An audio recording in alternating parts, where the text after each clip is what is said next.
Nessas apresentações a gente dizia que o primeiro cliente do veículo são aqueles que compram o veículo para vender para o cliente. Então, quando você fazia as apresentações para os concessionários, a chuva de perguntas, a chuva de dúvidas, esclarecimentos, às vezes até algumas críticas um pouco mais exaltadas, faziam com que na próxima versão, no próximo ano, incorporassem alguns desses pedidos. Quer dizer, quando o carro chega para o cliente final, ele já passou por uma saraivada de avaliações.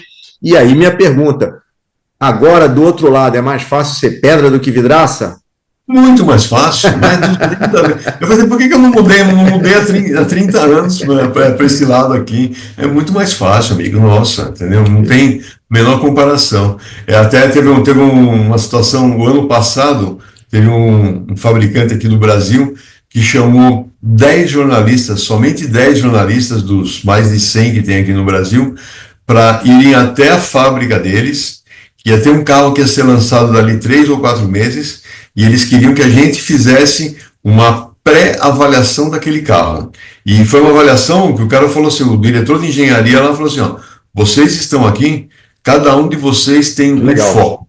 Né? Uhum. Então eu quero escutar, eu hoje sou cliente de vocês, eu quero que cada um dentro do seu foco explique o que o carro tem. E teve coisas que eu comentei sobre aquele carro, que quando teve o lançamento do carro, esse diretor de engenharia puxou de lado e falou assim, Gerson, obrigado, ó, aquilo que você falou já está implementado aqui, entendeu?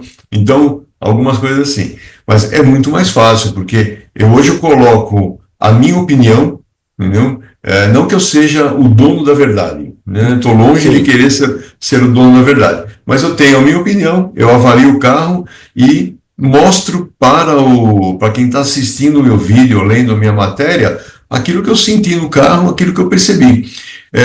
Se eu pegar um carro hoje, parar ele aqui na minha garagem, falar assim, ó, vou ficar meia hora andando em volta dele, encontrando defeitos, eu consigo fazer isso, entendeu? Eu não tenho dificuldade de achar 10, 20, 30 defeitos num carro, mas o objetivo de um site como o nosso não é isso, entendeu?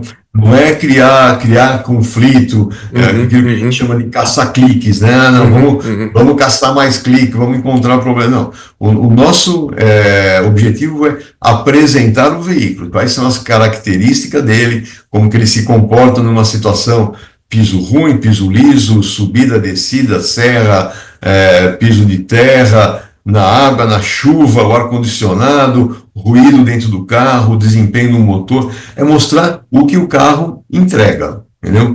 Se for para ficar só criticando, a gente vai se tornar um canal muito chato, né? Então é melhor assim, ser proativo, ajudando a pessoa que está querendo comprar um carro a entender, olha, as tecnologias novas que o carro tem, como elas funcionam e o que elas te ajudam no teu dia a dia. Seja em consumo de combustível, seja em desempenho, seja em conforto, né? Estabilidade, tudo que você está buscando na compra do seu carro. Né? Gerson, agora, digamos que eu seja um consumidor de veículos e vou perguntar para o meu amigo Gerson uma questão muito básica, mas que muitas pessoas não têm noção se isso acontece, se isso é um mito ou se é uma verdade. Que é o seguinte, a gente ouve falar muito sobre veículos importados. E eu ouvi você falar muito, quando a gente trabalhou junto, sobre calibração. Ou melhor dizendo, quando você faz a nacionalização do veículo, daquele modelo, você precisa configurar aquele veículo, vamos chamar dessa maneira, mas depois você responde, para as condições de clima, de altitude, de temperatura, de estradas de rodagem, de combustível que aquele país tem.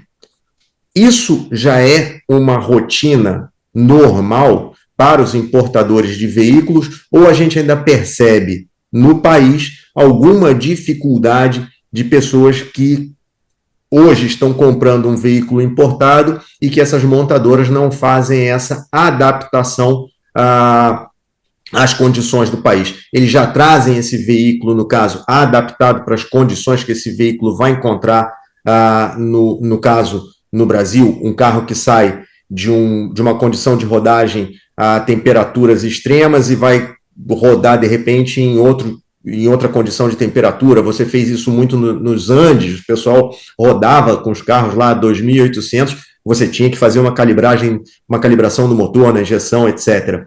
Como é que está isso hoje? Verdade, mito, tem exceções? Como é que está?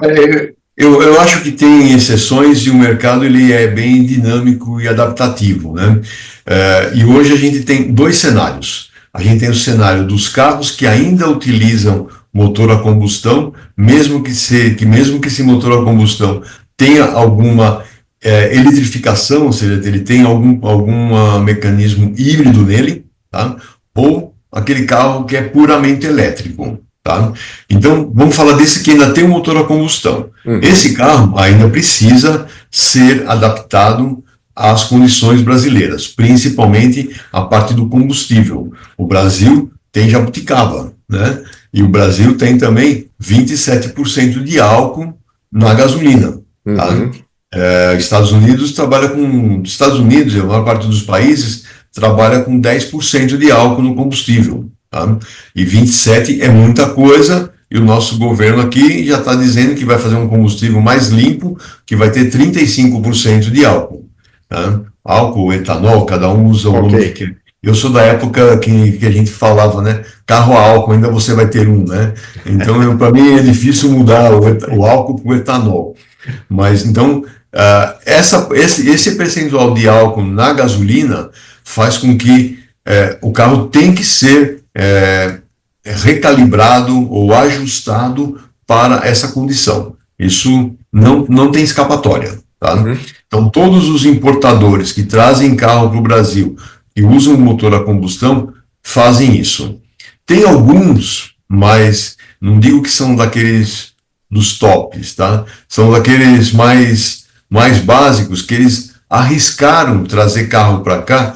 Diz assim, não, mas o nosso carro lá no nosso país, ele trabalha com 15% de metanol, e o metanol é muito mais agressivo que o álcool, então não tem problema. E esses caras tiveram problemas por aqui, entendeu?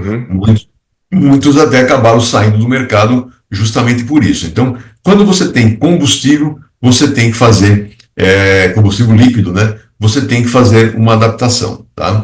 E toda a parte de emissões também no Brasil, e aí também, né, a segunda jabuticaba que tem no Brasil, né? A nossa gasolina no posto tem 27%, só que a hora que o fabricante vai lá fazer a homologação do carro, a homologação é feita com gasolina com 22% de álcool, entendeu? Então, você faz a homologação com 22% de álcool e depois vende o carro para andar com 27%. Então, essa é uma discrepância que tem e vai continuar existindo por um bom tempo ainda. Tá?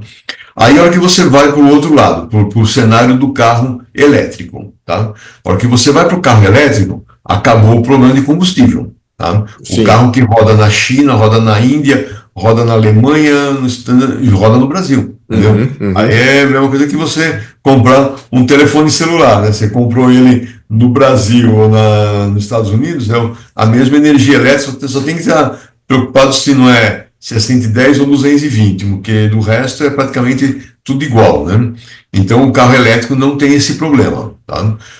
O que tem de problema nesses carros que eu tenho visto, principalmente nessas novas marcas, as marcas que estão chegando, marcas que não são as tradicionais, elas têm evoluído muito e muito rapidamente. Então, elas têm evoluído tanto em termos de qualidade, tá, como em termos de velocidade. Tá? Então, uma velocidade rápida para corrigir problemas.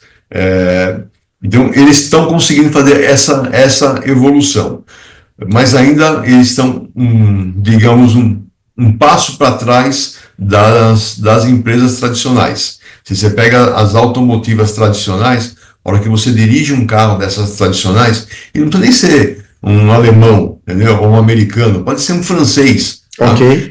Você percebe um nível de refinamento no toque, nos botões, nos comandos de seta, nos volantes, na sensação de acelerar, frear o carro. Todo esse equilíbrio, você percebe um pouquinho mais de fluidez, de ser um negócio um pouco mais acho que a palavra mais correta é bem fluido mesmo, é bem liso a transição, enquanto que nos outros parece mais que você está num dente de cera, sabe? Ou vai e volta, vai e volta, vai e volta. Então, eles estão melhorando, mas ainda tem muito esses altos e baixos aí que acaba sentindo. E muitas vezes um consumidor comum, ele não consegue identificar e falar assim, esse carro aqui está desconfortável para mim por causa disso. Não, ele sente simplesmente um desconforto, mas ele não sabe precisar por que daquele desconforto. Ok. E às vezes é um negócio besta, às vezes é a chave de seta, para você ligar e desligar a chave de seta, ou ligar e desligar o limpador de para-brisa, é uma chave muito áspera. Né, Então você dirigir esse carro o dia inteiro e com essa aspereza, chega no fim do dia, você vai falar assim, pô, esse carro tem um desconforto. Você não sabe precisar o que é, mas você vai perceber que te deu desconforto e te cansou de dirigir aquele carro o dia todo.